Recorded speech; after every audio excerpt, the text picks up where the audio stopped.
I'll give you a cut. Here we come. On the line, Brad Howell. Watch this baby cook, I'll tell you. Time for the sand pile, I believe, ladies and gentlemen. Let's see what happens.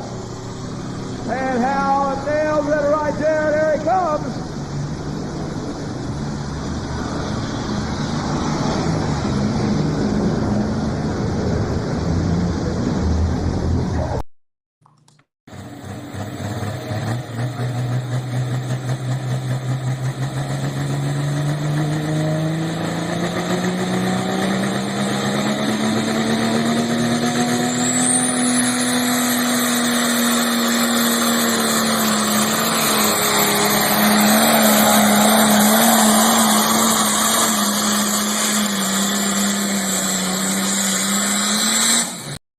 Brad Howell, Greentown, Indiana, the Deutz-Allis machine right here.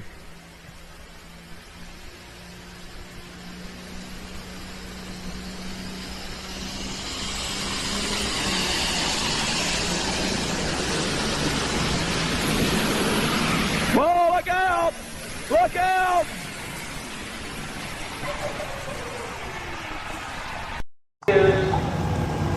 Mariah Anastasia Cowan. Come see me at the announcer station.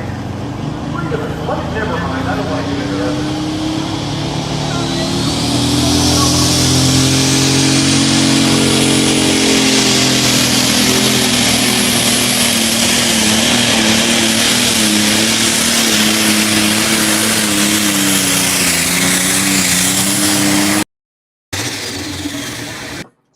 Hello, everybody. Jason Schultz here with the Beer Money Polling Team, and it's Monday.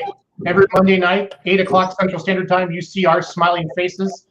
Hope everybody had a good Easter. I do want to thank the Outlaw Truck and Tractor Polling Association. They are the title sponsor of Let's Grow Polling. We are pleased to announce, in the last couple of weeks, talk about heavy hitters. We had the Nelsons 2 weeks ago, the Lustics, we had the Schrammiks 3 weeks ago. Now we have the Howell family. Left to right, you have Blake Howell. Can you wave your hand, Blake? Bryce Howell. Zach. And the patriarch, Brad Howell. So, guys, welcome everybody. I'm up in the top right corner behind the Outlaw logo. I guess that's fitting. I think Zoe thinks that's funny. Below him, Charles Poach, Big Ryan Bruce Sink, Ryan Zolik, and in the bottom, Paul Romack from Illinois. So, guys, so excited to have you on tonight. We have a ton of questions. I'm going to quit talking. I'm going to turn it over to Charles and the Ryans and the Pauls. I'll let you take over. It means a lot that you're here. I'm going to mute my mic and start watching comments. Charles, Ryan, take it away. Big Ryan. All right, guys. Well, thank you. We appreciate you guys taking the time and staying late in the dealership and all that. That's a beautiful conference room, by the way.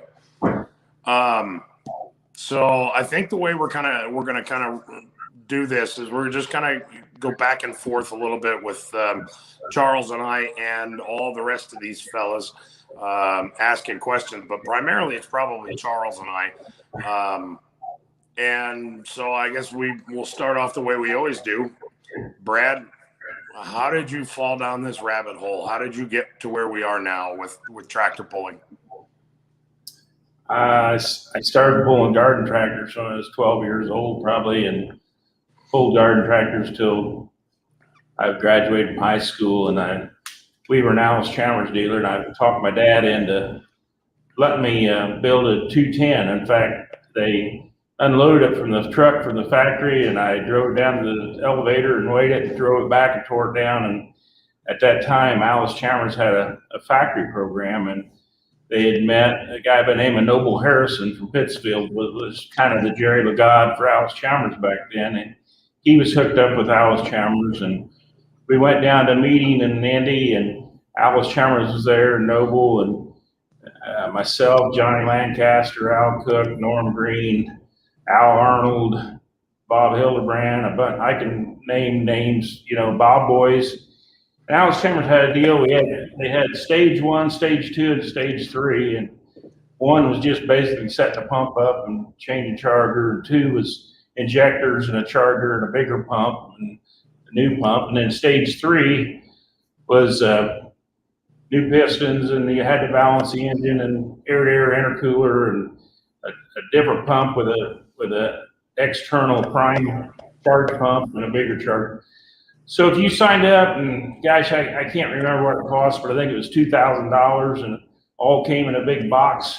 And if you signed up, they agreed to keep the parts to you that you tore up. And that was a great deal for a year, but I think they finally decided we were going to break them if they stayed up. So, but I built a 210. I ran it in 71, 72, and then in 73, the machinery business got so good, we ended up putting it back as a farm tractor and selling it because you couldn't get equipment.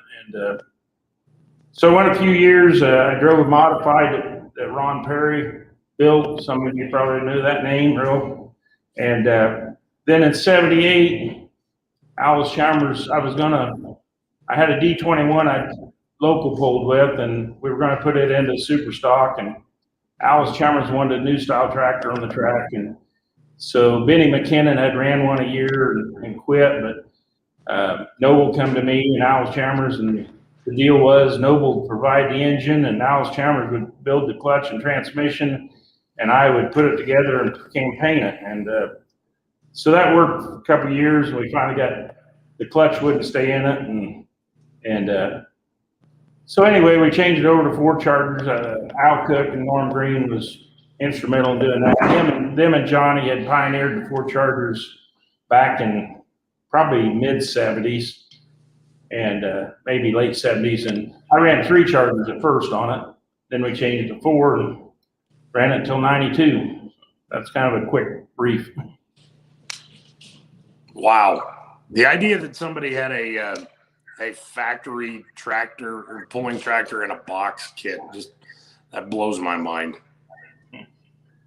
Well, they were real good. I mean, they were trying to run a hydraulic clutch, and they got it to where it worked beautiful one time, but as soon as the second time it didn't work, it warped every plate in it when you come out the first time. But they just kept sending parts and changing things, and they gained, but I was tired of tearing it apart and putting it together, so we changed a Crowder. But later on, Alice, the engineers, I pretty well had open door to the engineering department for a couple of years, and they said that what they'd done with my tractor helped them an awful lot, as they developed more and more horsepower in the farm tractors, and used a lot of the ideas we done, in the production tractors later on.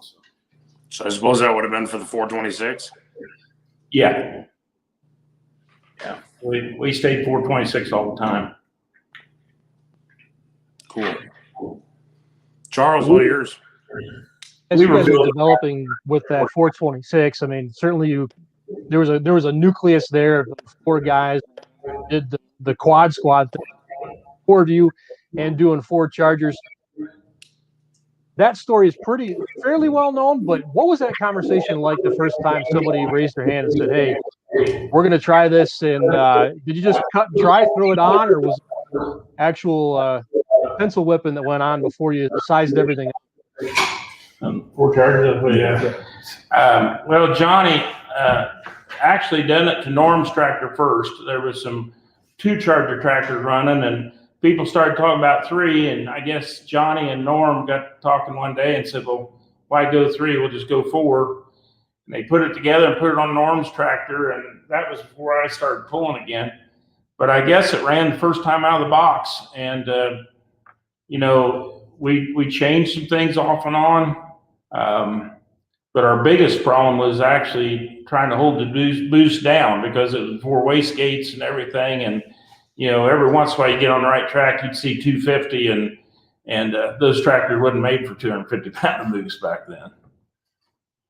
No, so I'm sure you had a nice or 2 with the engine and the power plants too. This wasn't just turbos. You guys were trying stuff with fuel pumps. I heard you tried a dual fueler setup tractor at one point too. The intercooler? No, dual pump. Dual fueler. Yeah, that was Noble's idea, and he had a front cover made. We ran 2 pumps for a year. That could work today. Of course, it's not allowed, but it could work today.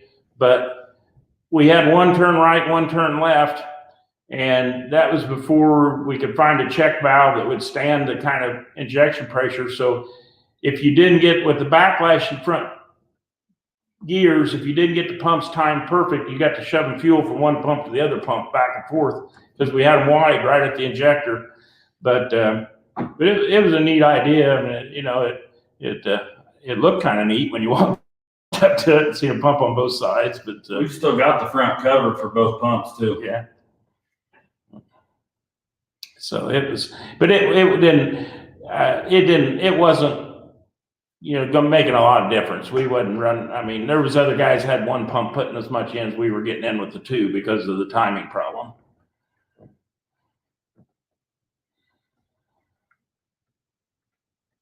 So, Brad, I saw on the pictures that had been posted, you guys were still running the AC 426 intake manifold. I was running the 426 intercooler. We wasn't running water through it anymore, but we did leave the coil in it because we felt it broke the air up some. I had injector nozzle, water injection nozzles right underneath the cooler, but we had to put dowel pins. We bored it and put dowel pins through it to keep them from exploding because we were exploding them intercoolers. But I don't know, back then we felt like the air mixture was better with the intercooler than the standard manifold. So we left it on even though we wasn't really using it for an intercooler. Yeah. What kind of boost pressures were you running when you first went to the quad setup? Like I said, we'd get 220, and on a right day and wrong track where we might see 250 every once in a while. Yep. Looked like you had quite the plumbing setup. What's that? Yeah, it looks like he has quite the plumbing set up. Yeah, there's some pictures that was in the puller. Maybe they sent I think that one shows it, don't it? Yeah. Al and Norm and I built that down in Norm's shop. You know, that back when we done this, it was torch and welder. You done everything yourself. You know, we just very seldom went to a machine shop for anything, and you know, they're pretty crude compared to today's tractors, but I think that's kind of some of the things I enjoyed about it back then is you just took your torch and welder and done it yourself. Can you see that question, Brad? Did you have one of Noble's belt drive? I never did have the belt drive. Norm and Al and Johnny and all of them had that. Noble kind of worked away from it by the time I started pulling, and they made a different front cover that set out enough that we could put a Bosch on it direct. So I didn't have that belt drive, but that in its day, I guess it worked, you know, and stuff. But yeah, I was talking to Al the other day, a while back. He thought he still had one of them, or Johnny one somewhere, but I said, you need to find that. That'd be something to take a picture of. So in some of those photos that I saw that you guys sent over, I saw a lot of Deutz-Allis. And last week, Zach and I were on the phone, and he started to tell me the story of the Deutz-Allis merger from your perspective, but we never really got all the way through it. So, and I can just about guarantee you that just about everybody on this call has not heard this story before. So, Brad, why don't you tell us what that was like and how so many folks found out, well, from you? Yeah, I forget the year that Deutz bought them. It was kind of a real quick deal, and we were a fairly large Allis dealer, so I was not real happy with the thing, but yet I knew we had to make it work because money was getting to be a real problem for Allis Chalmers at the time. But like I said, I was working with the engineering in Milwaukee about on a daily basis, and all of a sudden it was the weekend for Elkhorn, and I think it was the time we won Elkhorn, which was a great win up there, because that was back then we had 40 some tractors in the class a lot of times. But they called me on Wednesday or Thursday that week and said, hey, we're gonna overnight you some new decals and a new front. We want you to put them on the tractor. I'm saying, you know, what is it? So Lloyd Sipple I worked with, he said, well, they sold and it's going to say Deutz-Allis. So I got the decals and it just said Deutz to cover up the Allis, and a new front logo that had the Eiffel Tower. It was actually made out of wood. So that's how quick they put that together, and they asked me to put them on. So I show up at Elkhorn, which is only about 60 miles from Milwaukee, and that weekend, and you know, there's always a lot of Allis Chalmers people out at that pole, and I think I enjoyed it. And they're coming around to me saying, what's this deal with Deutz-Allis? And these people work for Alice Chalmers that didn't even know what was going on yet. And I'm sitting there saying, well, I think they bought you, and stuff. And so it was kind of Deutz, I met with the engineers, 3 or 4 of us dealers in the Midwest met with them, and they had some good ideas, but they de-Americanized the tractor too quick, and the American people just wasn't ready for the green, and the air-cooled engine is probably a great engine, but they need to bring it on a little slower maybe. I mean, they just dropped the hammer and the 426 was done and it was over. And the 80 series tractor was a pretty popular tractor, and it was just gone overnight almost. So. Still a popular tractor today. You still see them out working once in a while. Yeah. And when you do, they're usually in perfect shape. Their owners are proud of them. Zellick, I'm going to ask you a question because I know your dad, and I know he bleeds orange harder than just about anybody I've ever met. Was he at that pull? Would he have been going to polls by then? I don't know how old that is, but they were probably not. They were just local polling. So my uncle would drive the D21 to polls because they didn't have a truck big enough or trailer to haul it back then. I don't think he was there. He really didn't start going to national polls until about 90, I think is what he told me. So. Okay. Yeah, that thought crossed my mind that, Ryan's dad could have been there. He could have been one of those people who walked up and noted the decal change and probably had that question on his mind. He would have been like 18 at the time, so. Okay. And Jerry just commented that he was a dealer then, and I knew that Jerry was a dealer, and I knew he'd been a dealer for quite a while, but I can't imagine what that must have been like with the rollout. In retrospect, it kind of seems like it could have been handled a little more effectively as opposed to putting some decals on a pulling tractor that was going to be very, very near the pride of West Allis, and parking it in the pits and then having to make you answer the question all weekend. Brad, how'd that feel? Well, it was sure kind of dumbfounded me because I thought surely the employees knew about it by then, and they started coming up, and and I didn't know what to say. I just, like I said, I just told them, I said, well, I think Deutz watched it yet the other day, so it happened kind of overnight, and wow. So it was the beginning of the end for a lot of us, and yeah, Jordan Lustig just made that very same comment. Yeah. Charles, can you talk again and see if your echoey thing got fixed, buddy? It's a little better now. Yeah, much better. Yeah. Well, and it's your turn to talk, so now we can really test it. Yeah, I'll open this up to all of you. Pulling experience around the table so far for each of you. What has been your most meaningful win so far? I think that win at Elkhorn had to be with everything that was taking place right then. And if you remember fairly good, I think I was like 38th or 9th hooked out of 41 or 2 tractors, and everybody was staying down low. We pulled on a racetrack there, and I told Al, put that thing clear up in the corner and angle it, and everything worked. I come down the hill and blew it out the end, and then Bob Thompson about got me at the end, the last hook. But so that was just a great way to win one. And I didn't win a lot of Grand National pulls. I won some regional pulls, but I didn't go a lot compared to a lot of the guys.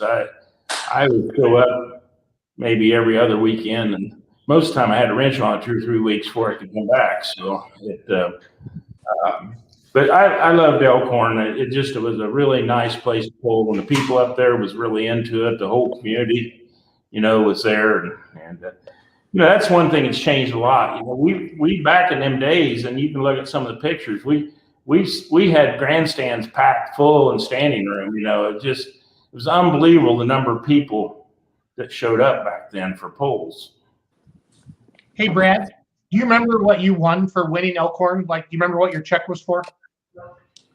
I don't know. I think maybe $1,200, something like that, and I still got a toolbox that one of the dealers give away up there. It's probably worth. It's a John Deere toolbox, which I hear is a better collector item than anything now. I do have it, but they used to give you a lot of stuff to go along with the win and some of these communities, but I think maybe it was around $1,200 for the win up there. That's cool. I'm just curious to see how much it's grown or leveled off at that level. I don't know what a Grand National hook pays nowadays for the diesel superclass. Charles, do you know that one off the top of your head?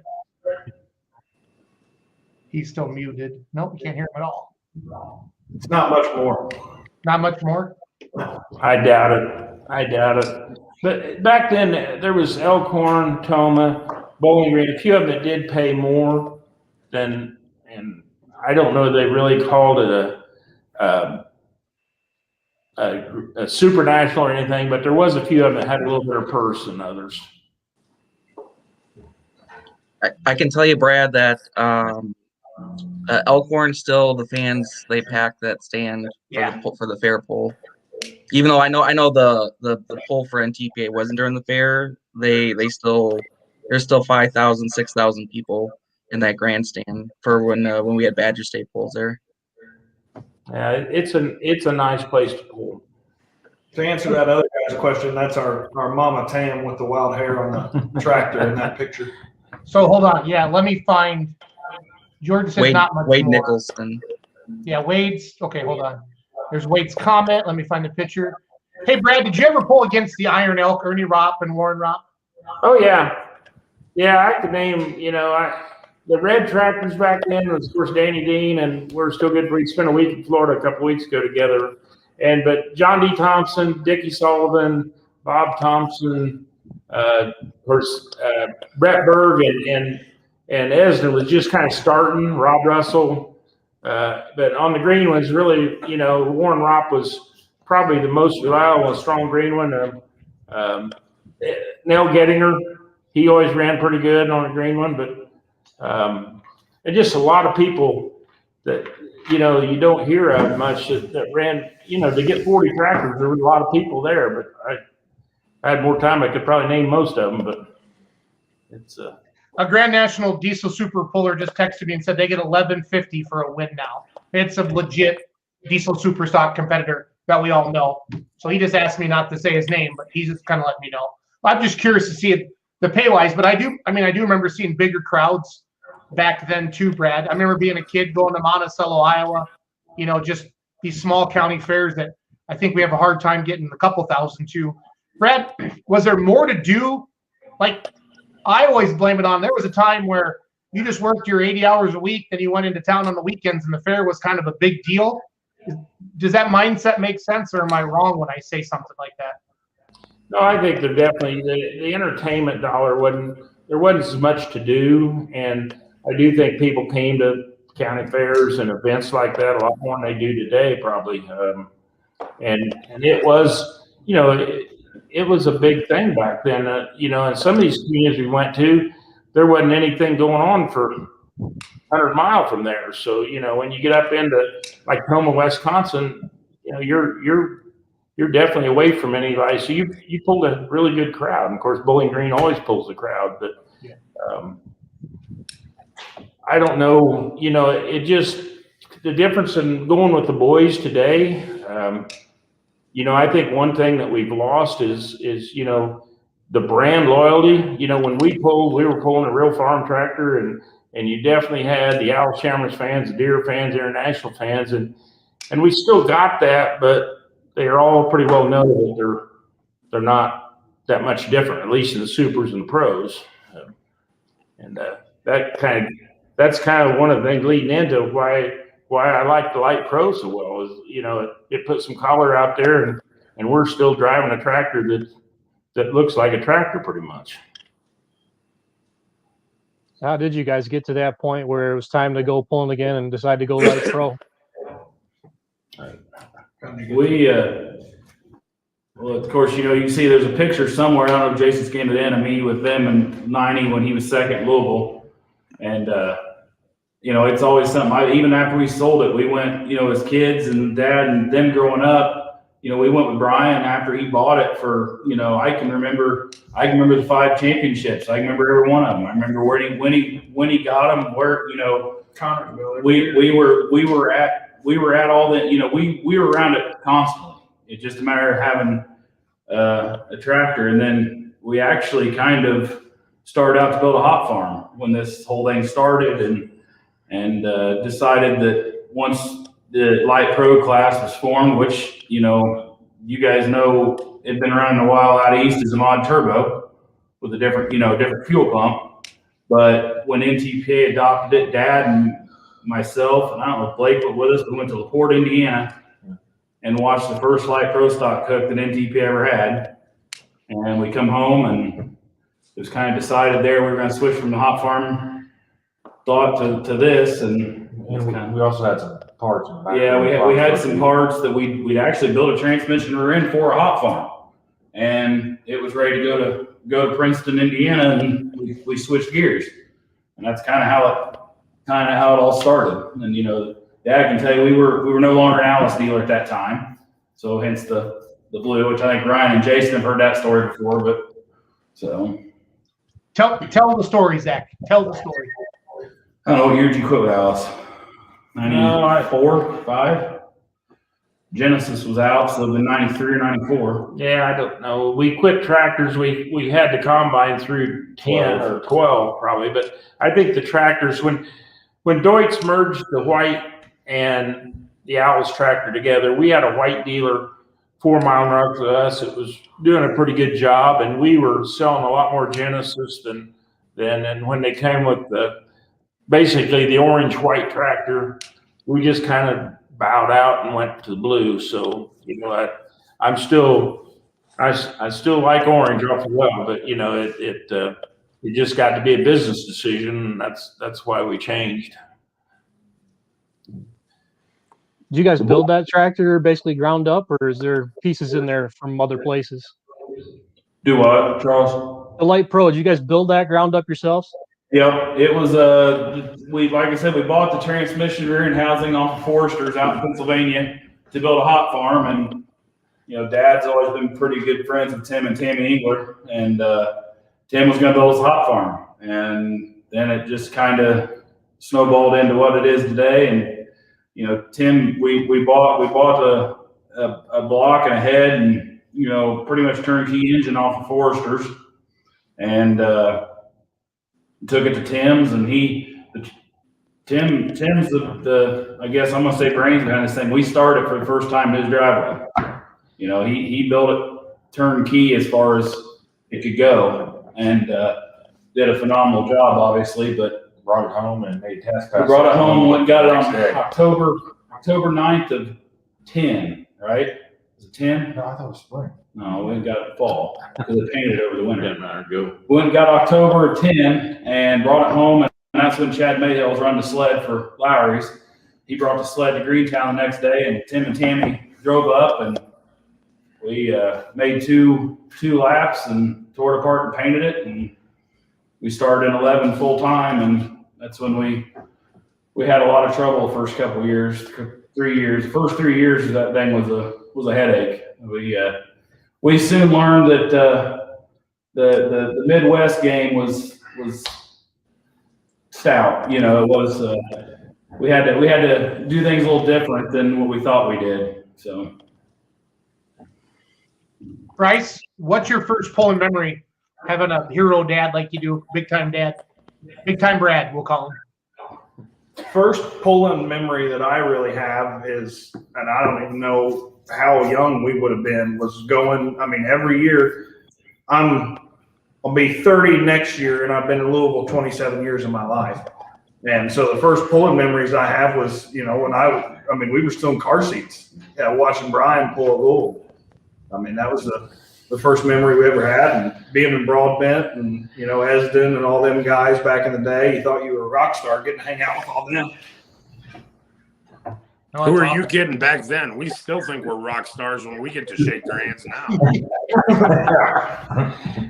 Brad, one of the questions I didn't ask, you said the favorite track. You know, there's a lot of good tracks, Bowling Green, but for me, Louisville was where I like to go. I'm not a big indoor pole person. He's not at all. I don't enjoy pulling inside, but back in that day, the fan base at Louisville was just different. And you went down there and you wasn't busy that time of year, so you didn't have the pressure to get back home and get to work.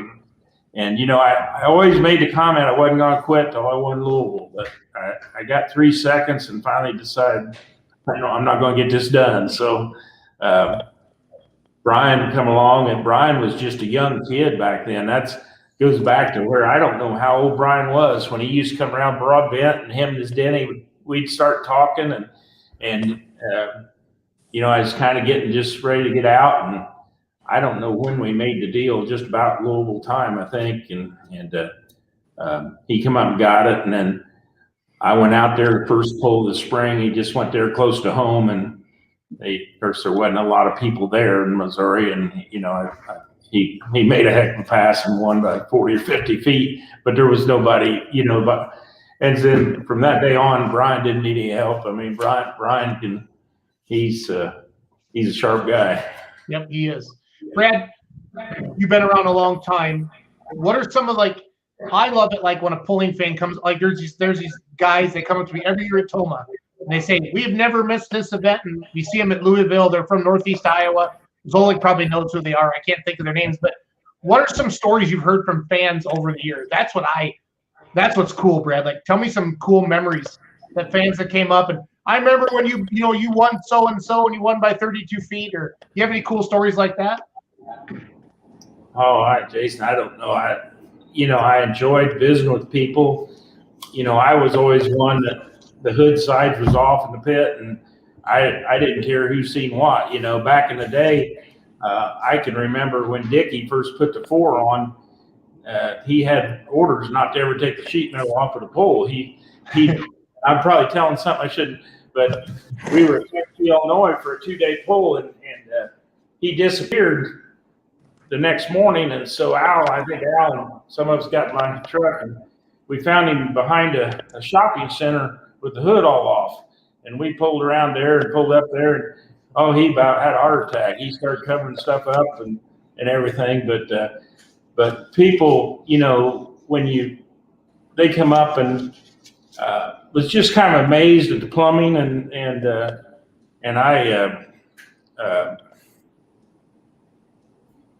I enjoyed talking to them and trying to explain it. You know, people really didn't. A lot of people didn't have really a clue what you were, you know, the 4 chargers, how they were staged and everything, and water injection. I mean, I remember people never heard of water injection, and but you know, as far as stories, I can remember seeing people talking about Johnny so much. You know, Johnny always he could always win.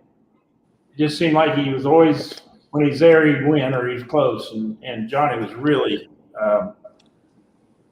really a good friend and a lot of help. He could think outside the box and come up with some ideas. And you know, back then we didn't dyno, and we still don't dyno. Zach and I are little, and the boys are kind of at odds on that. I told them I'm smart enough to know every run costs money, and we might as well have it on the track when we make that run. But we just, you know, we had 4 of us running pretty much the same setup. We kind of take turns trying something, and you know, when you accomplish something, it was probably a lot of fun because you realized you guys just kind of done it, and nobody else had tried that before. Yep, that's neat. Zach, are we touching Andy's question, or do you want me to hide that comment? We better not go there. Okay. Oh, yeah, that was a tough year, but no, I don't want to. I'm accused of starting a bunch of stuff all the time anyway. I just want to know if you guys want to talk about it or move on. And we're moving on. This will all be on pull off tomorrow, Jason. Yeah, that's true. Yeah. All right, so if we are moving on, then I've got a question, and this is for the boys, because in the past, let's call it 5 years, maybe a little longer, I'm not sure. You guys have also have all had recent experience both on the competitive side as pullers, but also as promoters. What do you like more, and why? I think I probably know the answer, but I want to hear it out of you guys. Right? You know, the promoting is fun, you know, and I always say that every puller and every, which you don't want every fan doing, but every puller and every fan should put on a pull one time in their life, because nobody understands the work it takes to put on a show. And a show that's run by a puller, you know, Jason, you've been in the seat, all you guys have been to polls. A poll that's run by a puller runs so much better than one that's run by a fairbairn, and nobody's ever been in the seat of a tractor. You know, amen, brother. Amen. Hey, you know, can I get an amen? Amen, brother, man. Amen. And any of us that go to the polls, you know, pullers going to polls that are run by pullers, it's a different experience than is just going to somewhere else. But there's still nothing like getting in the seat and strapping in and doing it, you know, going down the track. But I can tell you one thing I don't want to do, which we probably will this year, is pulling at your pull and promoting at the same time. That's terrible.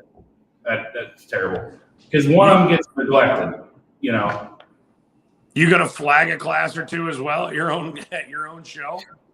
I would say yes, probably. I'll probably let these three handle the tractor, the hometown deal, because you know which Jason's been to our fair. Well, I think everybody. Ryan, did you come out for the Lucas show? I did not. I made it out to the fair pole. Yeah, she was fair pole. You know, our fairgrounds, which you guys have been to it and seen it, it's second to none. You know, and I take pride in it. I'm not on the Lions Club. They want me to be, but you know, they've kind of let me do the tractor pull thing, and as much as I don't, Darren. Hi, Darren. But you know, I'll probably take care of my home show. You won't see me with the flags as much this year for Richard and Nightingale as you did last year, because we hope to be down the track a lot more, but.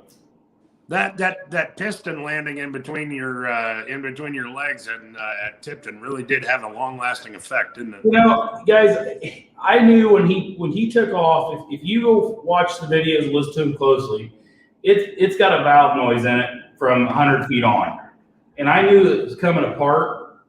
I just didn't know to what extent it was coming apart, or how far forward it was going to come apart. The explosion didn't bother me. It was the crankshaft spinning in the frame rails and the pistons hitting the frame rails after the fact is what really started to scare me. Yep. You know, and then, you know, pistons are going every which way. You try to check to see. Everyone's like, why didn't you go check on the driver first? Well, 95% of the time, guys, when something like that happens, we're fine. You know, safety equipment worked like it should. It's the crowd that you worry about before you know, do anything else. Yes, yep. Absolutely. My answer is pretty much the same, which my promoting side of things is a little more challenging just from the sheer, I guess, makeover we have to do in that building, going from 500 stalls in a horse show facility to, 320-foot track indoors, all the horse stalls tore down and stuff like that. It's a lot of work and a lot of headache. Yeah, and 2 foot of sand removed underneath and all that. But I still, to this day, no matter how many times I've done it, and the first time I did it, Richard and Zach met me at the end of the track, and I put that clutch in, and my leg was shaking. And to the end, it's still this day, every time I go to the track, down the track, it's the same. And so I love promoting the event, but actually driving it is by far for me the best. I guess for me, you know, both sides, kind of both with them. The thing with me is experiencing from the promoting side to the polling side is I get to help put together a 5-6 class show and present in front of the crowd, learn how to build the track, and learn a lot with the sled. I'm good friends with singers out of Ohio, and they run with us a lot over the summer. get to learn that setup of the sled and kind of know what all the backbone of the pulling side of things is. It also helps me with the tractor because when we go to shows, I can help read the track, figure out where we're going to put stuff, where I think we need to put the cone. It really makes a really good outlook when you're, doing both ends. We started building tracks 3 years ago pretty heavily, helping with a bunch of them around here, and that helps you in the seat too, guys. And we go off when we go to run. If it's just Blake and I or Blake Bryce and I, if Dad's not there, I don't even worry about where the sled's going. If Blake's, he puts it where it goes, and that's all there is to it. But Blake's our Denny Schramming. Yeah, there you go. Well, he's taught me a lot of just keeping things straight. I want that boat straight. I want the tractor straight in, and we're going to find out where the best place to put the tractor at. So building tracks, it really helps. Kind of determine where you want to put stuff and how it lays out and where people's going. If you see me a lot of the polls, I'm usually up there right when the start of the show and right when the start of our class, and I'm watching every tractor down the track, till our turn's up to figure out where we're going to put it. So on that note, how many shows are the Howell brothers going to be promoting this year? There's Gas City and there's Greentown and anything else this year with IPL or no? I've got 5 track helps or builds on the schedule this year.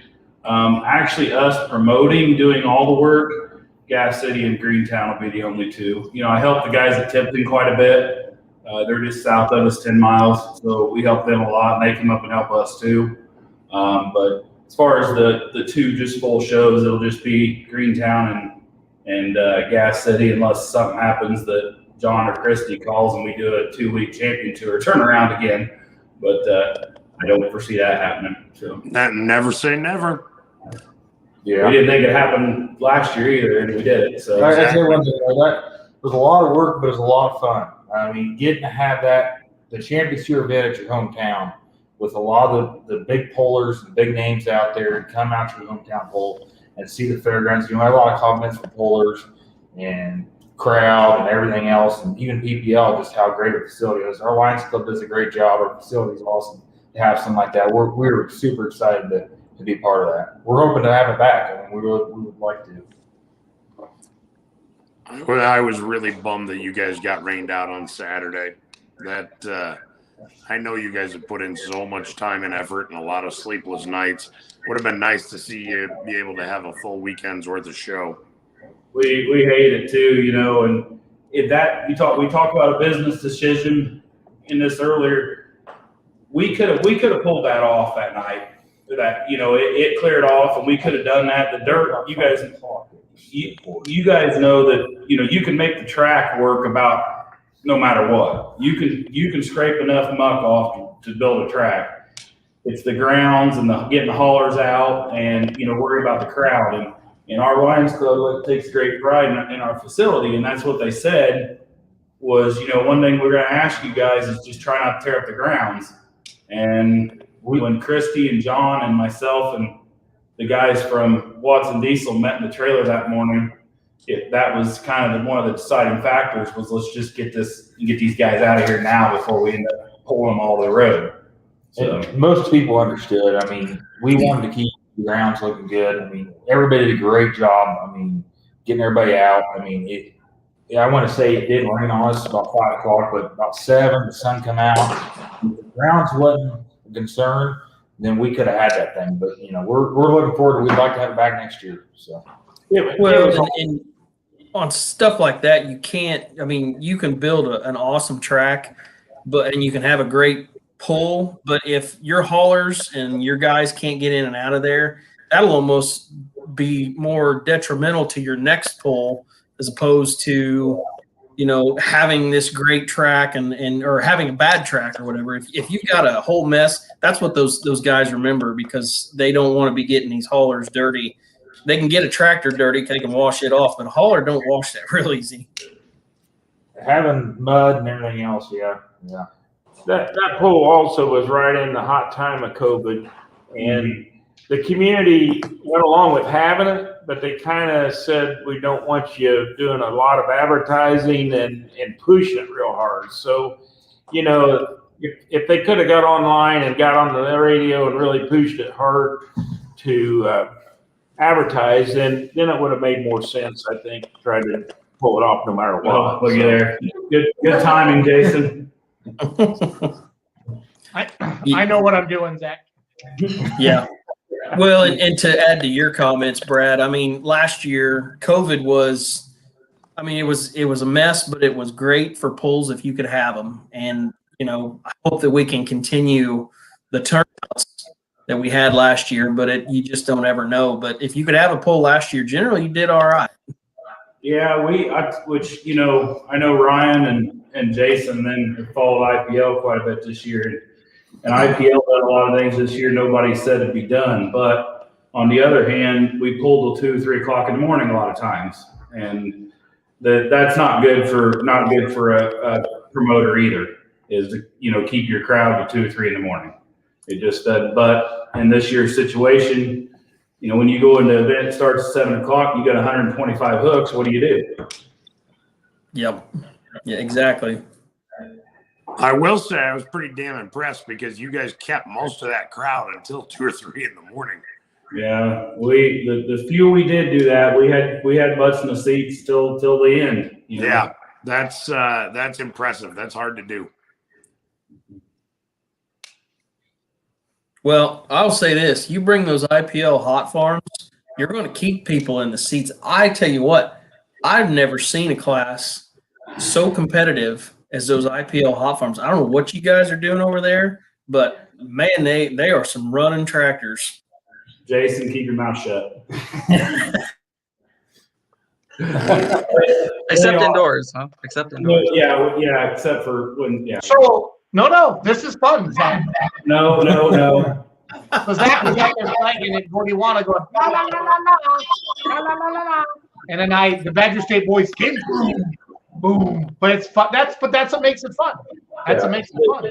The hot farm class, which it's like anything else in our, you know, it's getting out of hand too.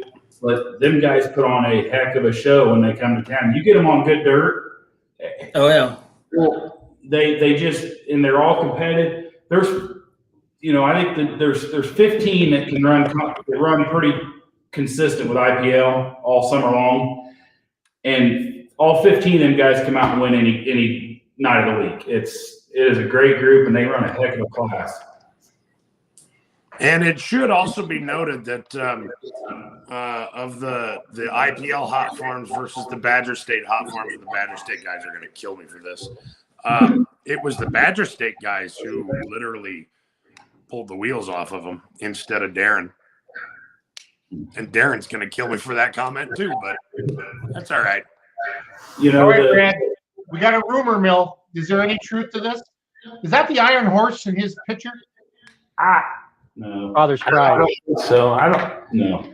I never heard of that. I know there as time went on, they got a little less secretive, you know. And Jerry, you got to admire what Jerry done, you know. And he definitely pushed the super stock game ahead all the time. You were always chasing him. And we had a year or two that we could run with him, but we couldn't run consistently. I mean, Danny Dean is a good friend of mine, and Danny told me a couple of times, he said, Brad, you'd be awful tough if you had 4 weeks between every hook, because that's usually how long it took me to get back together. But, you know, Jerry done things. His stuff was neater than anybody's back then, and you just was always kind of shooting for what he done. And I think Jerry got paid well for doing it real good, but when you could run with them guys, I mean, the 1 year in Louisville when I got second, it was myself and 6 red ones in a pull off, and we got 5 of them, but it's hard to get all 6 of them because they all ran alike. And I think Klug beat me on the last hook that year. So, you know, I didn't ever hear anybody definitely doing that, but I think as time went on, we seen more and more that he had. He had this. Back then, he had the Simca pump, and we were still running the Bosch, and you couldn't quite keep up on the fuel pump back then. And Jerry wouldn't sell anything to anybody else. I mean, if you wasn't red, just a quick story. I tore an 8 up one night at Hinsdale, Illinois, which is just a few miles from Jerry's place. And I went to him and asked him if he could sell me an 8 just in a box. I said, I don't need anything. And he decided not to do it. So, you know, we drove 300 miles the next day to get one. But wow. But Jerry definitely kept them out in front. So Brad, a couple of quick questions here. What cubic inch were you running? I was running 426. I never ran anything but 426. But I mean, were you weren't actually 426? Were you like a 505 or 540? No, I was 426. Really? Ran a stock crank. We had hardened rods. Didn't have any billet rods back then. We did run steel sleeves because we'd explode the sleeves, the cast iron sleeves. We were still running Allis-Chalmers pistons, cut quite a bit, of course. But his stock head, when I quit, we were still running pretty much stock Allis-Chalmers parts. Really? So you weren't tying the head to a girdle plate of any kind? We did put a girdle plate on. We were one of the earlier ones to put a girdle plate on, and everybody done that. But we never did tie the head to the plate. Wow. You know, we ran a copper gasket in with stainless steel O-rings and torqued it down unbelievably tight, and it held pretty good. Yeah. The 426 you could actually machine those heads and get them to flow a little bit. Mm-hmm. Yeah, we did run some big. I mean, we had quite a bit of head work done. Towards the end, we were filling the head with cement or some stuff because we couldn't hold the water. I mean, we could hold the compression, but we couldn't hold the water jacket. So. Hey, Brad, when you get together with everybody, like you talked about going on vacation with all your friends from, you know, the days when you were pulling, what do you guys talk about? Like, how do you talk about the sport today? Or was it the same kind of level of crazy? Like you guys were all out as much as you could, just like we are these days? Or how do you guys look at the sport today compared to when you were running, you know, like in the 80s and 90s? And be honest. I think it's a lot the same. I mean, you know, when I built that 210 and Allis-Chalmers had that stage 3, we got done and I would say we had 350 horse, and we all talked about how are we ever going to get any more? This is all we're ever going to get, you know.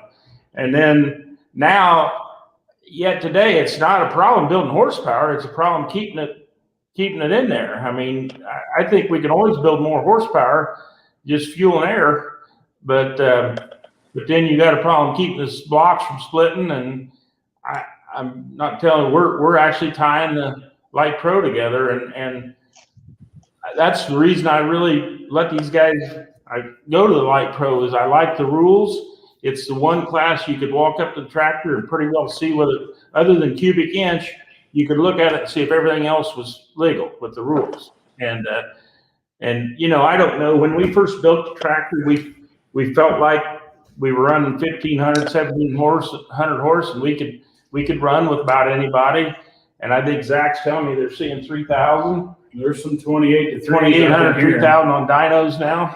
Yep. So in a matter of 10 years, roughly, we've doubled, close to doubled. Yeah, I can confirm that number.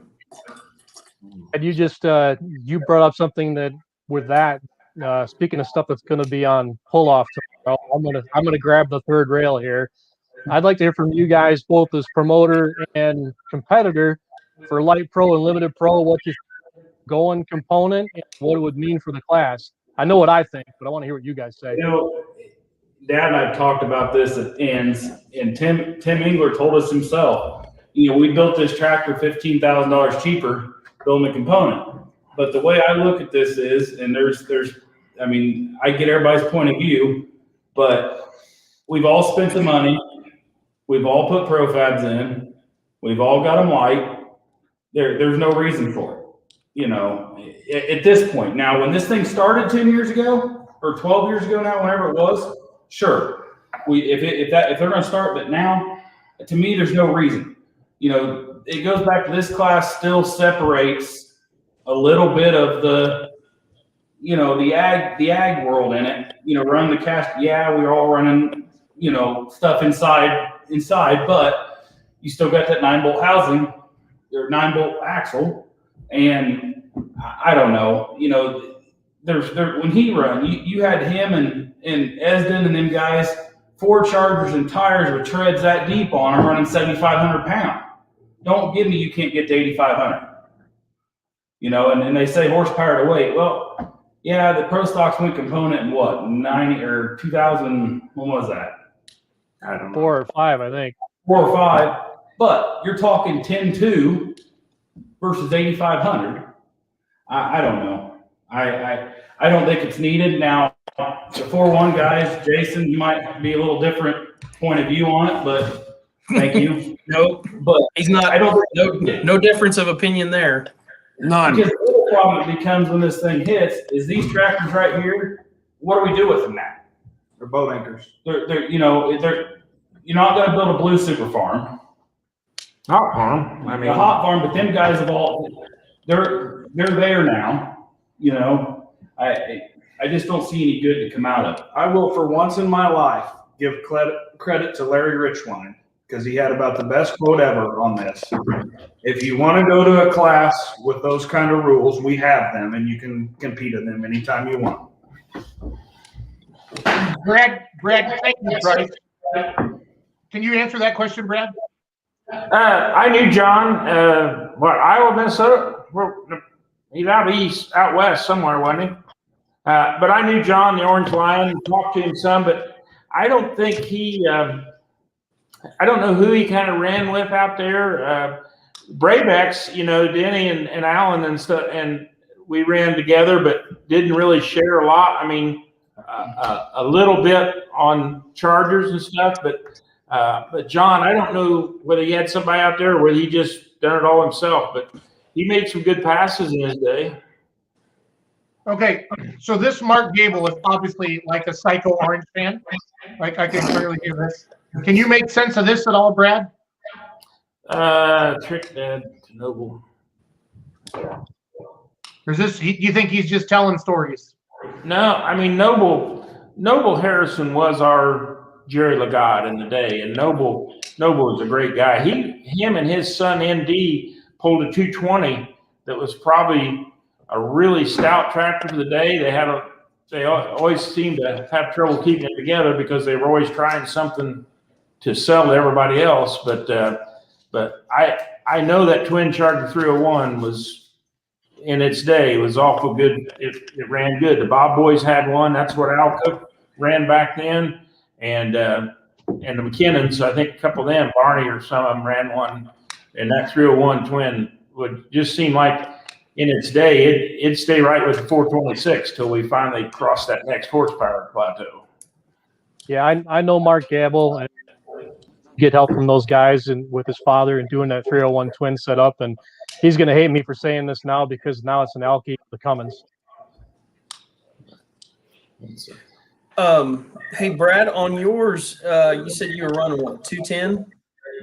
I ran a 210 to start with, yeah. Okay. Did you do anything to the drive line as far as like needled cross shafts or anything like that? Because that seemed like a weak point, right? Especially when you got into the smaller tractors like the 190 XT and stuff. But were you still running the factory crosses and stuff? Yeah, they did make some gears.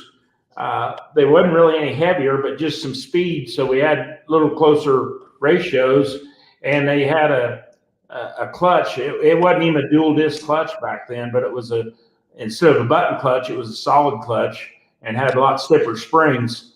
But we didn't do anything to rear end. I mean, if I remember right, back in them days, if we could run a gear that was factory, if it was a 7-mile-an-hour gear in the field, that's about all we could handle. I mean, the RPMs.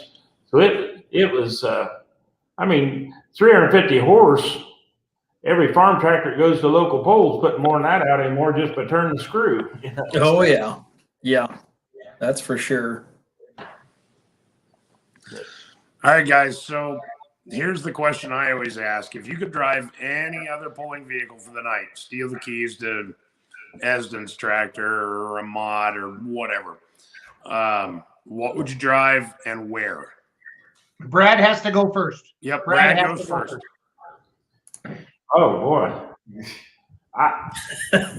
Brad, you can't say that you didn't have preparation. I sent the questions over. I did. He didn't get them till about 9.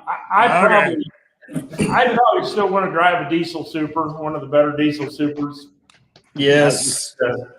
I guess that's my heritage, and I like, the people that hadn't drove one coming out of the hole with diesel super is the whole run. I mean, pretty much, it's and it looks like these guys today just watching, getting them up and getting them lit is even harder than it used to be, probably.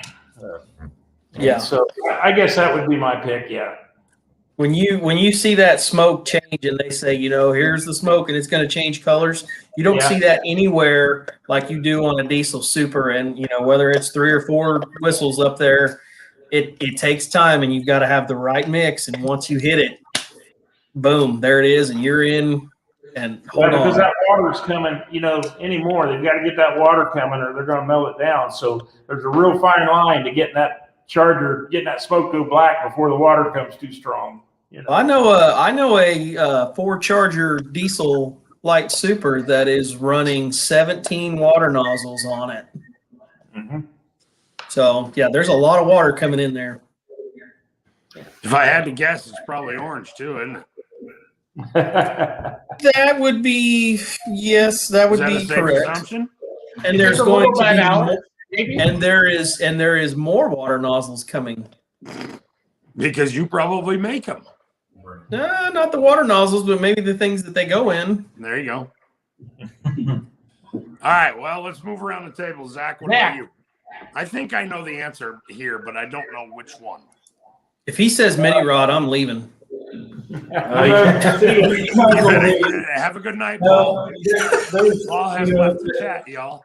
The mini rod thing to me has been appealing over the last 4 or 5 years, and I don't know, probably where I really got the mini rod thing is I went and we were at Full Recovery and was hanging out with the Bauer crew, and Truckee threw me down in Adam's mini rod, and they had to use a wrecker to get my what out of there because Adam's about the size of nothing, and yeah. So, but that, or I'll tell you, we do a lot of running around and working with Van Hazley.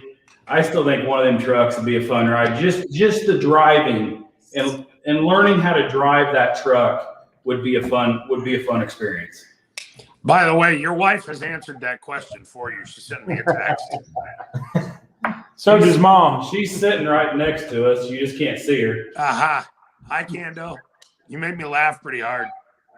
So, but all right, Bryce, what about you? I got 2.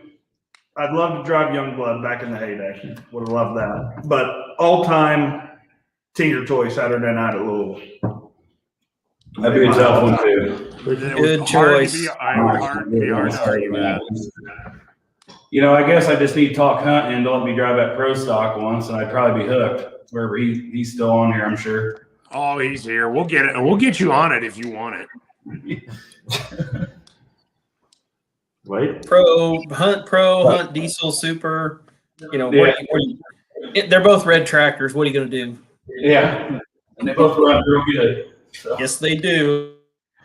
I'm kind of with Dad. I mean, I'm more the old diesel super ways. I mean, a couple of the top guys now, like Beck and Blagrave and Ross, all those. Hopping one of those things would be awesome to drive. Just the diesel super way of doing things.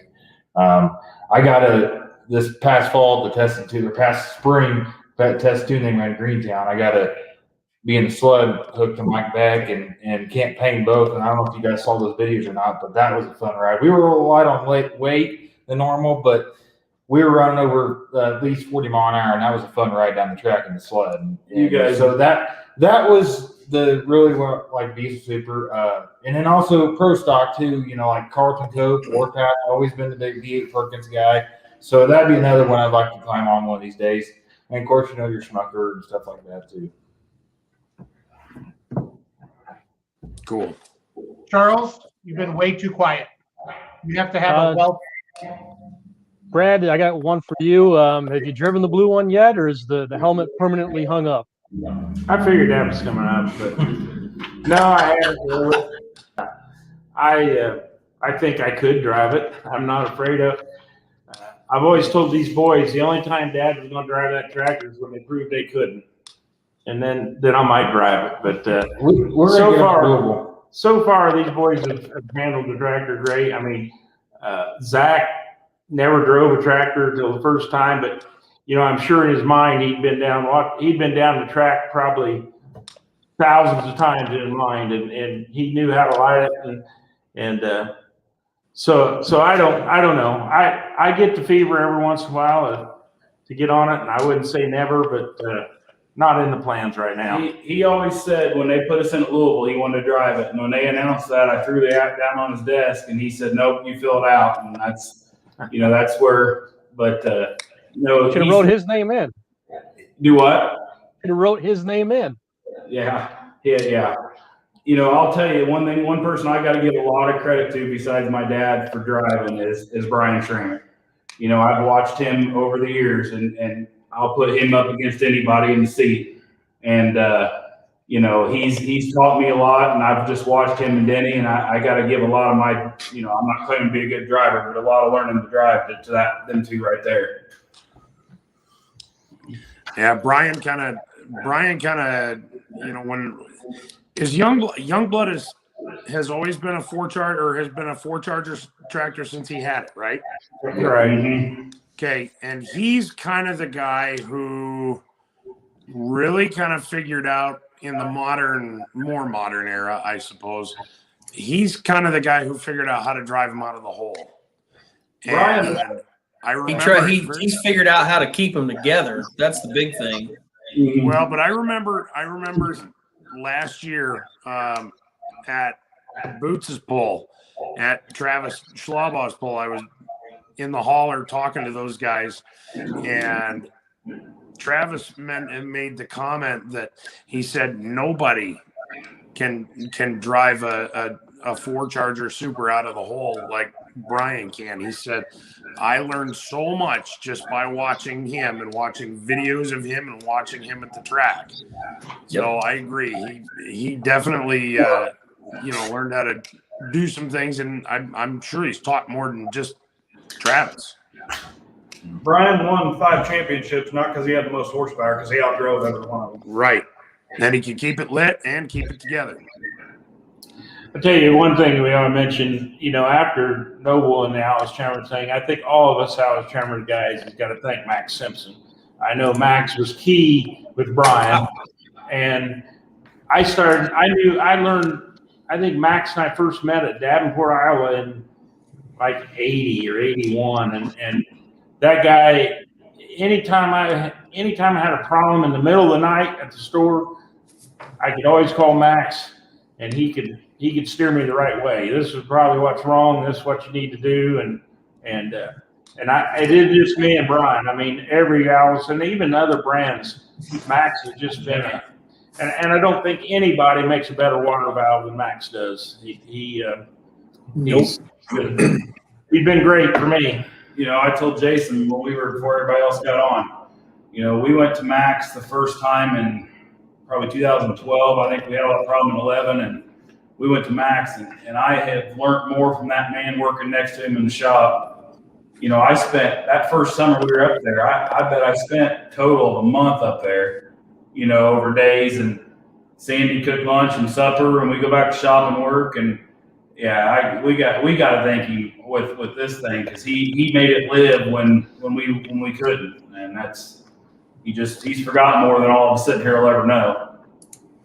That man knows his orange super stocks. He does. He's still a huge part of that today, and I agree 100%. He's got the best water valve out there. Well, and he knows more than just orange. Oh yeah. Everybody remembers. Pulled diesel super stock, especially if you ever pulled in Michigan. Everybody remembers getting waxed by Jerry Van Dorpy and the Screaming Demon. And Jimmy Shandor. Yeah, Jimmy Shandor, he done I'll work for him. Yep. So you are driving the General this year. Nussbaum said so, Brad. So That's interesting. Jared put that up there. I don't know that Jared's the General from the flywheel back is my original orange tractor, the original 80 series tractor, which was a 7045 when I started with it, or 7030. But the Jared's tractor from the bell housing to the back is out of the original tractor I had. So it's kind of interesting. No kidding. That's awesome. Now, I'm trying to remember my AC history. The 220 was like the next generation D21, correct? Yeah, the 220 was replaced by the D21 was replaced by the 220, and there were some 220s that pulled, but the 220 was really heavy to get down to the 9. Al Arnold done it, but the 210 was enough lighter that a lot of people went to the 210 instead of the 220 back then. Yep. So where do we see you guys this summer? Aside from Gas City and Greentown, where are we going to see the blue tractor on the track? There's a little family disagreements a little bit, but we did commit to run the Silver Series with Lucas. I hope to be in Benson, North Carolina. If we can get to Benson and come out of Benson okay, it's pretty easy driving the rest of the year. For us, where we're located, to do the Silver Series thing, which I give John and Christy credit. They're finally giving the Light Pros some, well-deserved publicity here, because as they should. We've took the back seat long enough, and I don't mean that in a bad way, but we're also going to hit. And then we plan on running, some IPL around here, Greentown, Tipton, hopefully, and of course, Gas City. But that's Paris, Missouri. Do what? Paris, Missouri. When is that?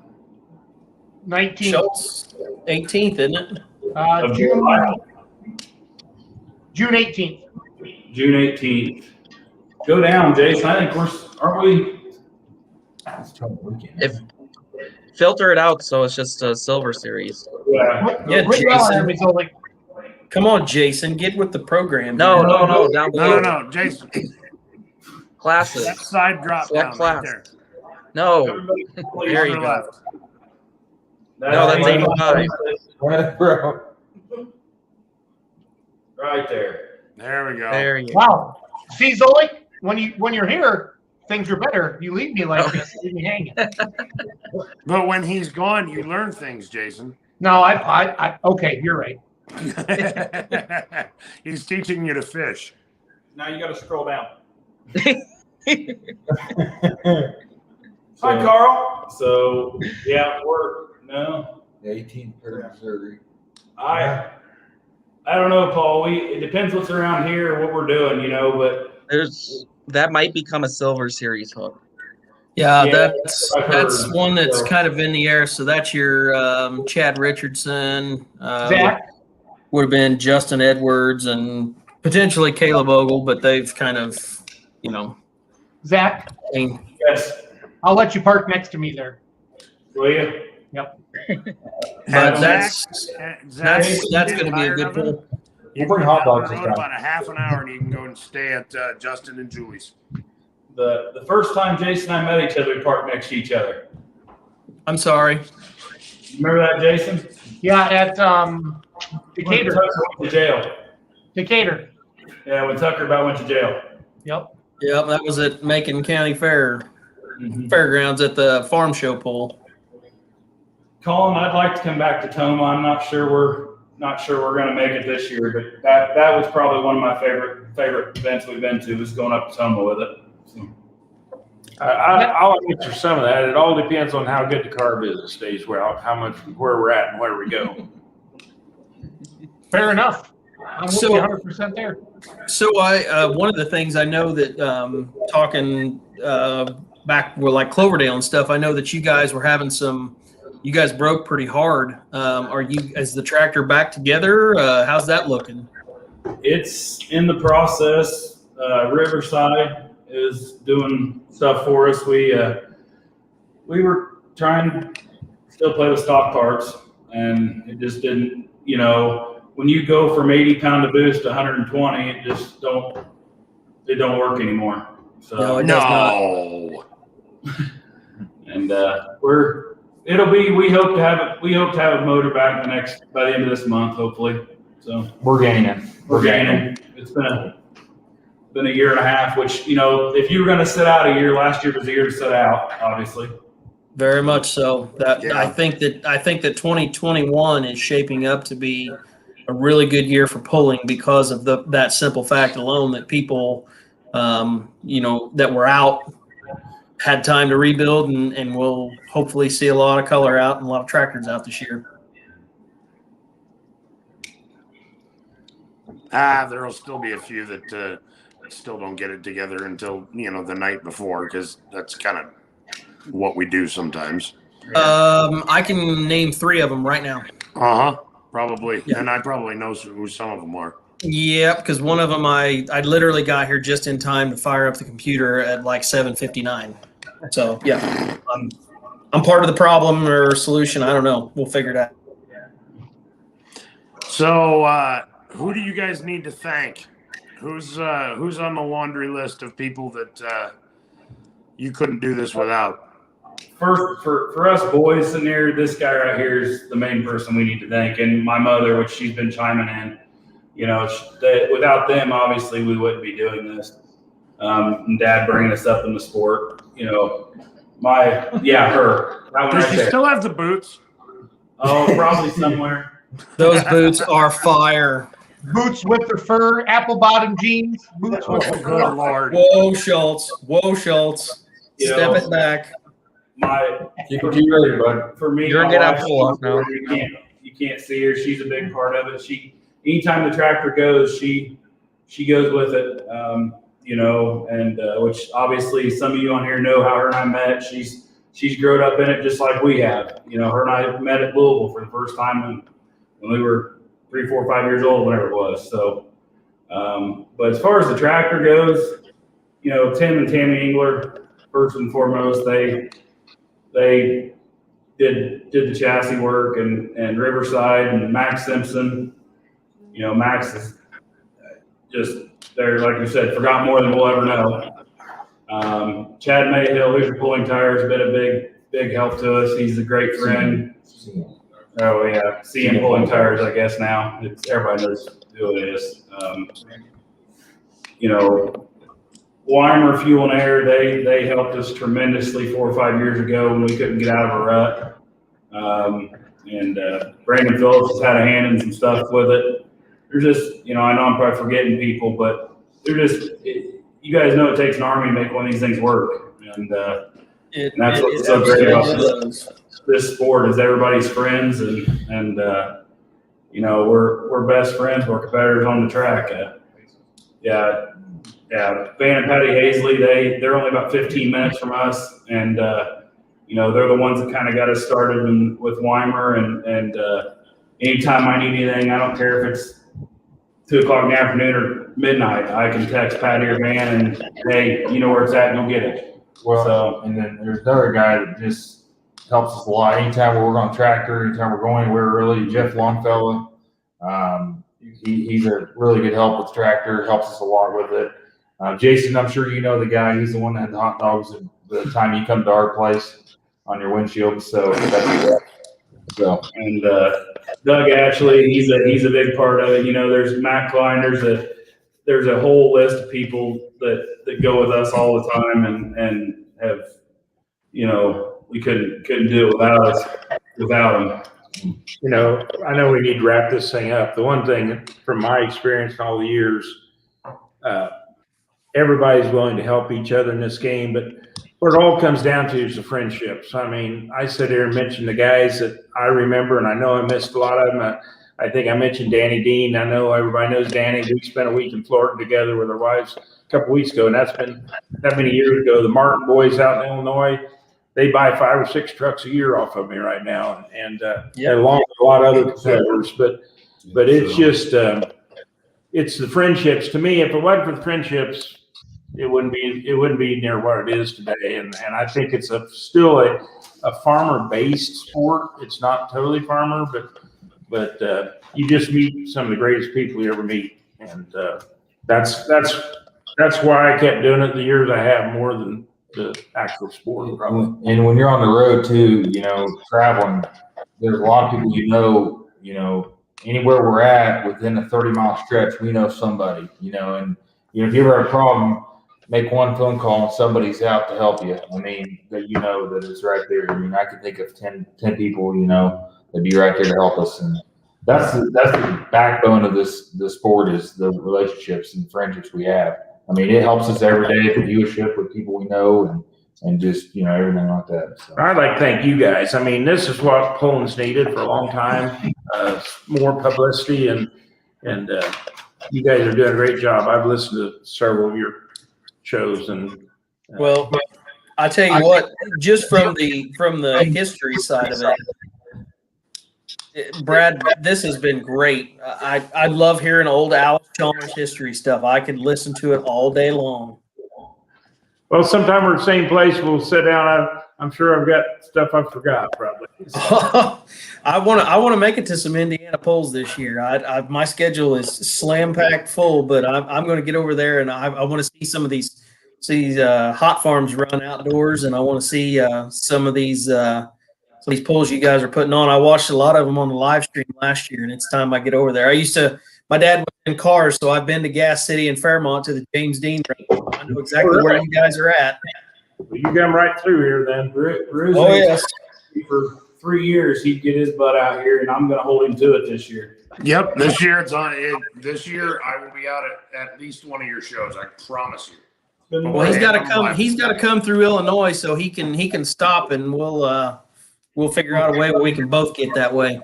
Just let me get moved, get closed on this house, and get moved into the new one, and then we can start thinking about that. There's a guy in the middle upper row that can I know that closing portion. I know he's doing my mortgage. This is the second one he's done for me inside of a year. So, but yeah, Brian? just got to get closed on it and get moved. Hey, Bryce, can you send me some more pictures of your mom so I can post them? She's really excited about that. Yeah. Can I put that up there? I believe there's something you don't hear every day. That's a little weird. That would sound weird if you're just chiming in. Yeah, but I don't know.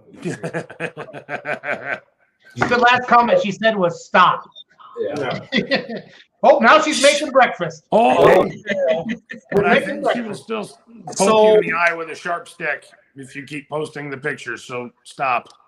Hey, Blake, can you talk about the dealership for me a little bit, where you're sitting in? Because you guys have the best interview we've seen. Well, I don't know, sitting in front of the Silver Bullet and Nelson's, but this is pretty cool too. I told them it's the fanciest. The fancy. For sure. I will say signal wise, they've got the best one so far. Blake said they have all the internet. They run the internet in that town. Everybody else has to buy it from them. So.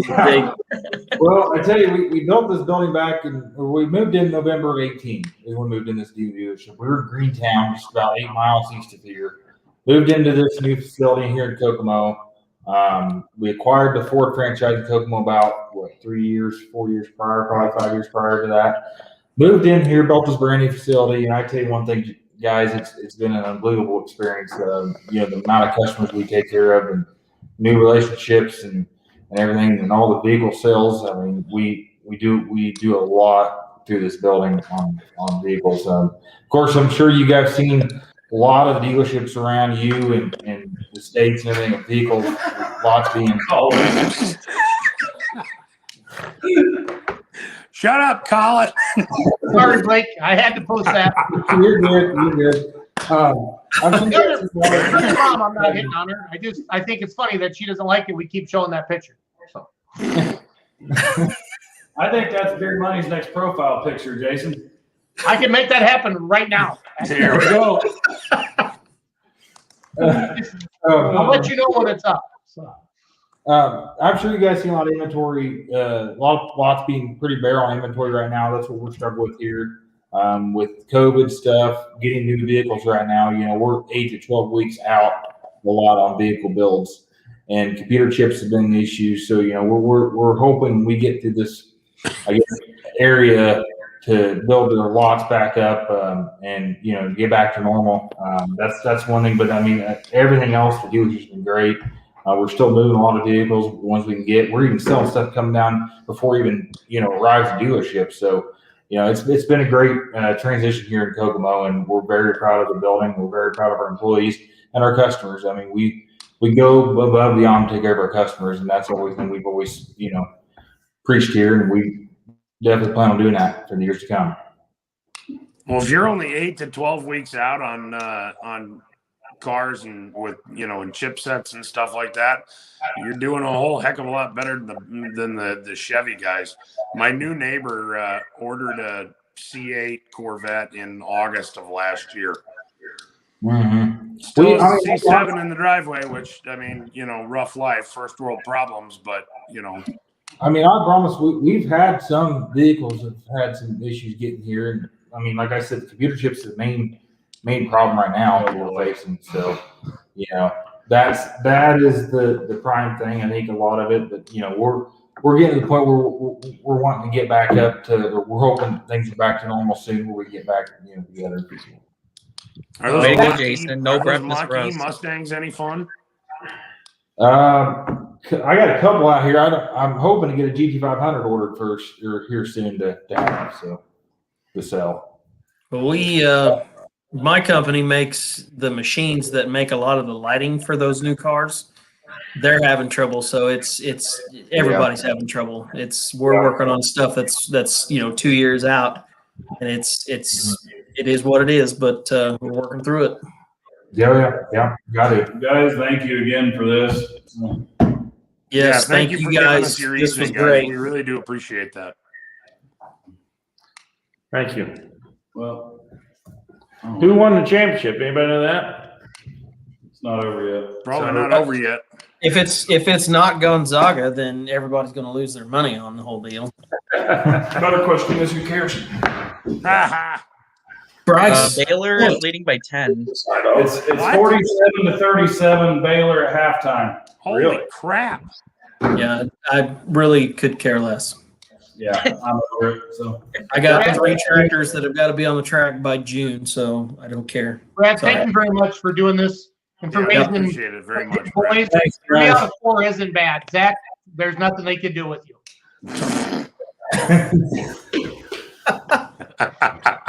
All right.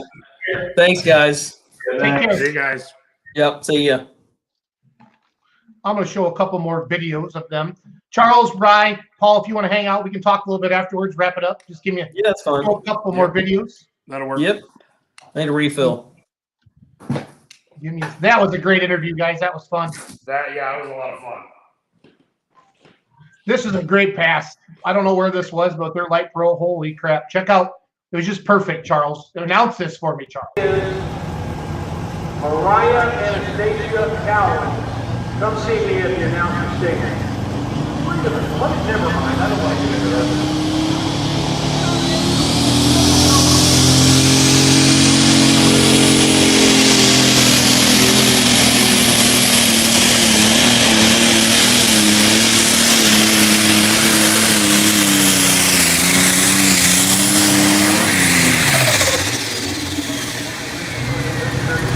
Nice run. That's about as perfect as you can get, don't you? I mean, nailed it. Got it exactly right. Hang that front end up just about a foot off the ground and go. Hang it out there. Next week, I have the promoter who's going to do the Dubuque poll, but he's not going to be on a long time, so we need to have a second guest. You guys have any idea? Did we not have? Did you make a connection with a Blackburn family member? I'll do that right now. Though that would be a good one. That would be. I'll go down to their shop. Oh my gosh! Brent Shorefighty has logged on. It's about time he got on. I was there. So in Illinois, everybody is starting the farming thing, and Brent Shorefighty got kicked out of the seat by his I believe Grayson is 15 years old. Grayson was planting beans today. Kicked his dad out of the seat. That's awesome. Yeah, and Dad went to. He was getting ready to do some, I believe, anhydrous. But yeah, they're getting ready to farm down here, so things are going to get a little bit tricky down here. Maker's Mark, really? This is a 1 of 66 bottle. Well, you should probably drink. No, that. I'm not saving any of it for you. I don't drink that world stuff. problems. Speaking of first world problems. Shut it. Oh, It's been a long day. And hydroson.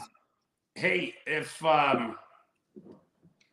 we've got, well, now maybe that doesn't work. Never mind. I was going to suggest maybe we see if we couldn't get Darren to come on for a few minutes, but I think they're going to be in the middle of, he'll be in the middle of, I have to answer my phone every time the screen lights up because we have thousands of farmers who are depending on us from the dealership. So we may have missed our window of opportunity until after harvest planting. The Hunt boys would be great to get on if we could. And I know Darren will do it. I just texted Josh.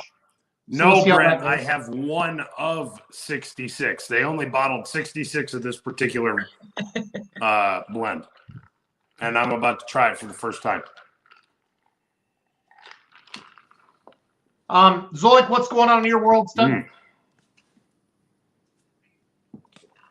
Blackburn's out of town next week. All right. Internet travels. Yeah, I want to do it from a shop, though. That shop is stupid. Yeah. Okay. Well, we'll figure something out. Hunt is making little turkeys. I don't know what that means. He's hanging 10 or something. I don't know. Yeah, there was a lot of technical questions. I really wanted to get into that with Brad, but man. Anybody know Jeremy Smith? Is he ready to roll that out? Oh my goodness. No, but he's teasing More it. of that. He's teasing it good and proper on TikTok. And he is doing a fantastic job. That you know yellow him? color with the flake. Oh yeah. Yeah, a lot of people think it's a Minneapolis. No, it's not. He had the. No, it's a cat. It's a It's cat. Yeah, it's a cat-bodied tractor. It's a cat body. Meow. Meow. Yes, it is a cat, and that sucker. I've heard for a while now that it's going to be a looker, and there's another video. If you go to TikTok and like their motorsports page, there's another one that shows it from the front, looking kind of up. It's not very much, but for a teaser video, that boy is doing it right. Paul, text RJ Simon right now and see if he'll come. I'll go down to their shop next Monday night because I'm going to do that Dubuque one anyway. Okay. What is it? Jeremy Smith High Strung? What is it? It's on a TikTok? Jeremy Smith Motorsports. Do you guys all have a good Easter? Good. All right, I'm going to do a screen share, guys. I'll show some of these. What else is going on? What other rumors and stuff are you guys hearing? Blake Howell just texted and said his mom makes killer biscuits and gravy. So I just sent him a text or a message and said, thank you for the interview. It was awesome. That would be fun to go over there and do like a weekend thing with them. They put on some good shows last year, kind of last minute, especially that one. So Josh already invited me to the shop, so we'll get that done. Okay.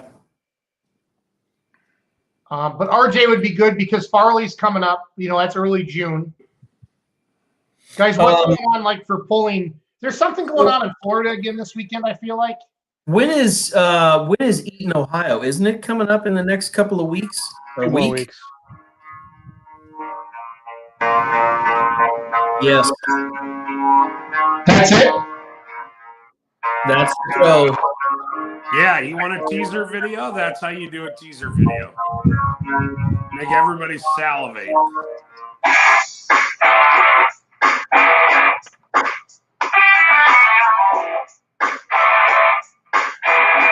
Calendar body.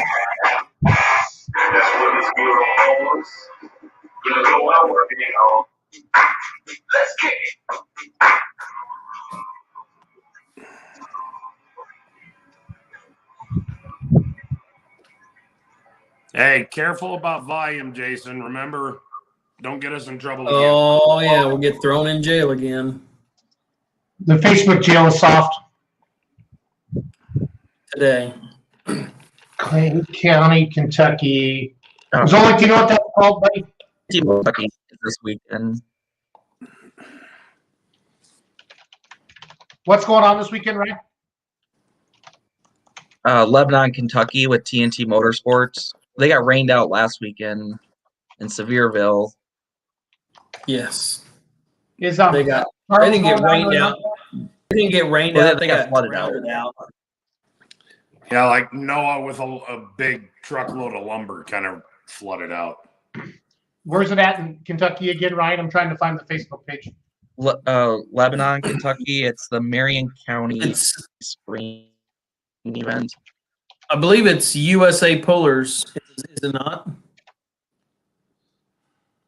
TNT Motorsports brought up their old. No, TNT Motorsports. TNT. That's right. That's right. Mary was on earlier. I think USA Pullers has one in a couple weeks. They do. Okay, here we go. I found Lebanon, guys. I'll share this. It's next to Israel. That was a joke. Nobody laughed. Insert joke here. I don't think Simon sold the mod yet. I haven't heard anything. I know that's the one thing. They have not. They have not. They're still waiting on some paperwork. We're gonna blame it on COVID. Yeah, well, it's it is special rules in Iowa. Oh, Iowa's a great state. But they are. I tell you what, I'm excited. Plan is I'm going to be in Farley on that weekend in June, I guess it is. Yep.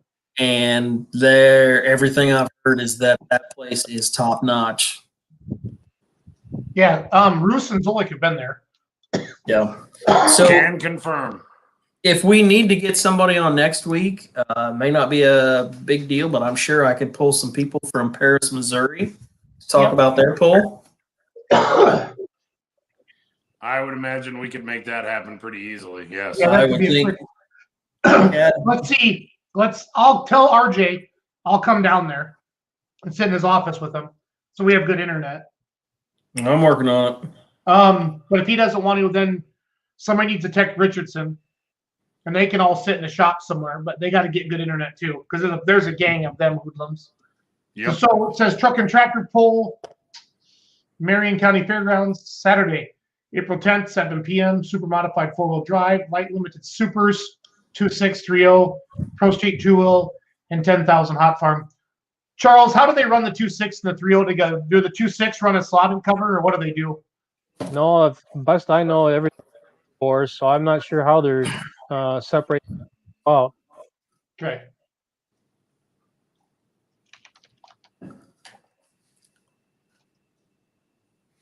As Jason Schultz gives us a Facebook tutorial. I'm sharing that to the Beer Money Pulling Team upcoming events page. Oh, Pete has got a great comment on here. He's saying Nickler Mondovi Mafia. That'd be a good one.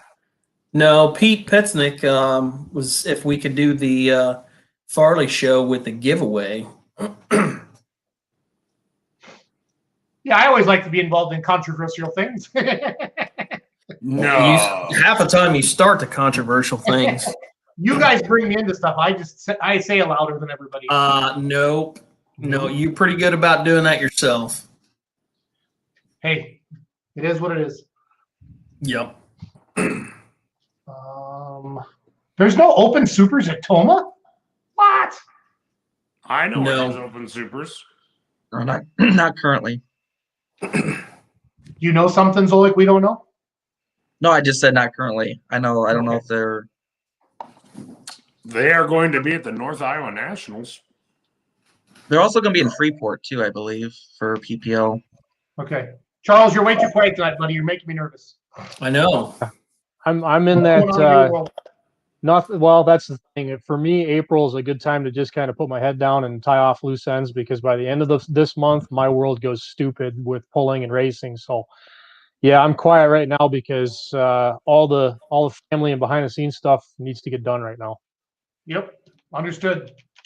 Oh Did you yeah, get your it's the storm calm. doors in? What's that? Did you get your storm doors in yet? No, one of them, somebody, not me, mismeasured the east door, and I need a 4-inch board stretcher now. Uh-oh. Yeah, Uh-oh. among I think among you other gotta go problems. somewhere other than Lowe's to find one of those. Yeah,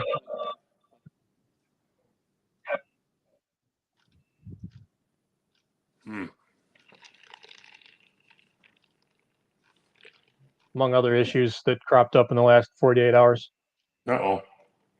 Well, you probably figured out what one of them was. I did I think so. the Greene County Fall Nationals moved up a week, Jason. I did see that. Yep. So kind of throws a big wrench in the schedule. That weekend was always open, wasn't it? Well, no, because now that falls on Nashville. Mm-hmm. Don't be stepping on Nashville. I didn't. I'm just saying it's already been moved. So Hey. That's my guys. Hey, I'm just they trying moved to it up promote because the sport. Cheese Days is not going on this year in Monroe. Okay. Hey, Schultz, did you buy a semi? I did not. I got outbid. My people told me to stop at 30,000, and it sold for 31,000. So I'm on a 99 W9 or something. Is that what that is? Yeah. In Chicago right now. That's my next project. So You did buy or you're bidding on? I'm got a call in a guy. He said, call me in the morning. So Yeah. So what is your I guess my question is are you going to release a schedule? yeah, I seriously just haven't had time. I have it all figured out. I figured out little. If you weren't jet setting to Mexico all the time, you might have time to release a schedule. Because I tell you what, I better be one of the first people to see this white knight. Yeah, I checked their Facebook page, and Dad had such a blast. He said people were, I got text messages. Well, I know. All the way across Iowa. And I knew it was coming. I'm like, oh, I saw your tractor. Yep. No, Dad had a good time. How's the trailer coming? Did anything he needed for it? So it's all stripped down, and now the studs are up, and we're insulating right now this weekend, and then gonna get in there. The shower's ordered, and the bathroom's ordered, and air conditioner unit, and all that stuff. So yeah, it'll be ready. It'll be ready by May, and then the Remedy beer will be unveiled that weekend in Dubuque. That's gonna be a cherry ale from Seven Hills Brewery. So, have you tried it already? I have not. Okay. I hope it doesn't suck, but I'm sure it won't. He doesn't drink beer. I will drink that beer. You better. You won't know. Well, I believe Shorefighty ordered the chef hat for Nashville. Yep, we're coming down Friday night. All right. Well, I guess I'll make plans accordingly. The first it should go Dubuque for me, and then Milan, then Nashville, then Ravenna, Nebraska, and then Paris and Fayette. That's kind of Hey, Zolik, what do we say about Milan? It's the most rained out poll ever. Don't make your reservations until the day before. Correct. Yes. And I don't know if Clint Tucker is it's kind of like watching. It's kind of like it gets rained out Watson Diesel poll. Yeah. Well, guys, unless you guys have anything else, let's wrap her up, huh? I don't. Bruce? I'm good. Z? Charles? I'm good, but thanks to the Howells for agreeing to do good. that. That was awesome. Yeah, that was really cool. Yeah, we held over 200 consistently for the full show, guys. And then I'll download the audio here and throw it up on the podcast. I got to keep them. See, we're going too long again. I can only grab so much audio, but I can cut ours. yakking off here at the end. We don't matter, so it's all good. One of these nights, we ought to just do a crew show. A what show? A crew show and just BS. Get all the regulars, all the usual suspects. Oh yeah. All of us plus Yaron and Leroy. Leroy and whoever else. As long as it's not the first Monday of the month. Yeah. That's true. Yep. Well, Charles and Leroy give us all street cred. The rest of us are just a bunch of whatever. So it's all good. So hacks is what we call ourselves. Hacks. Yeah, hacks. That's right. So, well, guys, I'm going to wrap it up. I'm going to show a couple videos, and then I'll hit the end button. Have a great night. Paul, Absolutely. let me know about RJ. If not, I'll start working on, or somebody start. We'll let Roos work on Richardson. So okay. Okay. Either way, if I can do both. Either way, just let me know. All right. Yep. See you guys. Same. Thank you. Thanks, Charles. See y'all. Cheers. See you, See you guys. See you, the red-headed wonder. Do it. Usually just a little bit under road gear. A lot of times it is road gear.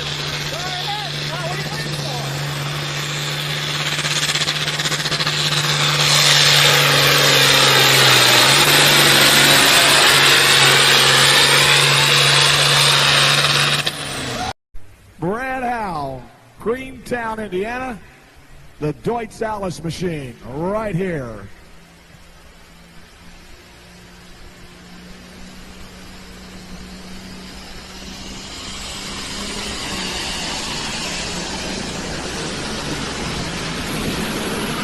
Oh, look out!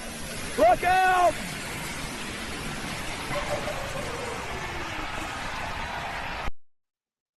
Have a good night, everybody. Remember, we're back here every Monday night, 8 p.m. Central Standard Time, with awesome guests and questions and fun stuff about polling.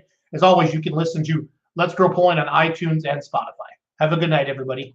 Thanks for watching.